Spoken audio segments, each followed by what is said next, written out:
কবরের চাপ থেকে কারা রেহাই পাবে? একটি বক্তব্যে শুনেছিলাম কবরের চাপ নাকি সবাইকেই দেওয়া হবে। ভাইরা আমার, কবরের আযাব, বিশেষ করে কবরের প্রথম চাপ, আযাবটা শুধুমাত্র পাপিষ্ঠদের জন্যই হবে, কিন্তু কবরের যে একটা চাপ থাকবে, কবর প্রথমেই একটা চাপ দিবে। যারা কবরস্থ হবে না, বারজাখী জীবনে যে যেখানে তার ধ্বংসাবশেষ থাকুক, সেখানে একটা প্রেসার প্রত্যেকটা মানুষকে দেওয়া হবে, একটা চাপ থাকবে। একটা হাদিসে আসছে, নবী করিম সাল্লাল্লাহু আলাইহি ওয়াসাল্লাম বলেছেন, এই চাপ থেকে কেউ রেহাই পাবে না। যদি কবরের চাপ থেকে কেউ রেহাই পায়, তাহলে সে সাদ ইবনে মুআজ রাদিয়াল্লাহু তাআলা একজন সাহাবীর কথা বলেছেন, তিনি পাবেন। এছাড়া আর কেউ কবরের চাপ থেকে রেহাই পাবে না। তবে এটা আলমুল গায়বের বিষয়, কেমন হবে সেটা একমাত্র আল্লাহ ভালো জানেন। এটা ঠিক, যারা ঈমানদার তাদের চাপটা হবে সহনীয়, যারা বেঈমান তাদের চাপটা হবে অসহনীয়।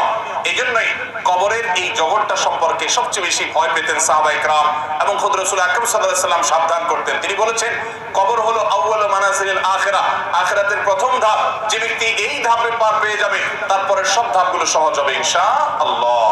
অতএব ভাইরা আমার, কবরের এই চাপ থেকে আসলেই কেউই রেহাই পাবে না। এমনকি মুসলমানদেরকেও, ঈমানদারদেরকেও চাপটা দেওয়া হবে, তবে তাদেরটা কাফের এবং পাপিষ্ঠদের চাইতে ভিন্নতর হবে, সহজতর হবে, কিন্তু হবে। সে হাদিস কিন্তু আছে, তার ধরন কেমন হবে সেটা একমাত্র আল্লাহ তাআলা ভালো জানেন। এই জন্যই কবরের এই জায়গাটা নিয়ে আমাদের সব সময় চিন্তা থাকা উচিত, পেরেশানি থাকা উচিত। বিশেষ করে কবরের যে আযাব হবে, সওয়াল জবাব হবে, এগুলো থেকে মুক্ত হওয়ার জন্য, বিশেষ করে আযাব থেকে বাঁচার জন্য আমাদেরকে কিছু আমল করতে হবে। যেমন যারা চুগলখড়ি করে তাদের কবরের আযাবের আশঙ্কা বেশি হয়। এই জন্য চুগলখড়ি ত্যাগ করা, পেশাবে মাখামাখি না করা, যত সম্ভব পেশাব থেকে পরিচ্ছন্ন থাকা।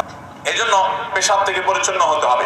কবর আযাব থেকে মুক্ত থাকার জন্য, নাজাতের জন্য রাতে সূরা মুলক তেলাওয়াত করতে হবে। নবী সাল্লাল্লাহু আলাইহি ওয়াসাল্লাম বলেছেন, যারা রাতে শোয়ার আগে সূরা মুলক তেলাওয়াত করে, আল্লাহ তাআলা তাদেরকে কবরের ফিতনা থেকে বাঁচিয়ে রাখেন।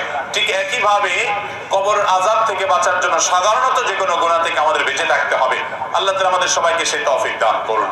তাহলে ভাইরা আমার, কবরের যে চাপের কথা বলা হয়েছে, হাদিসের ভাষ্য মতে সেটা সকলকে, আল্লাহ আমাদের সবার কবরের জগৎটাকে সহজ করুন এবং বারজাখী জীবনে আমাদেরকে আল্লাহ তাআলা সকল আযাব ফিতনা থেকে বাঁচিয়ে রাখুন।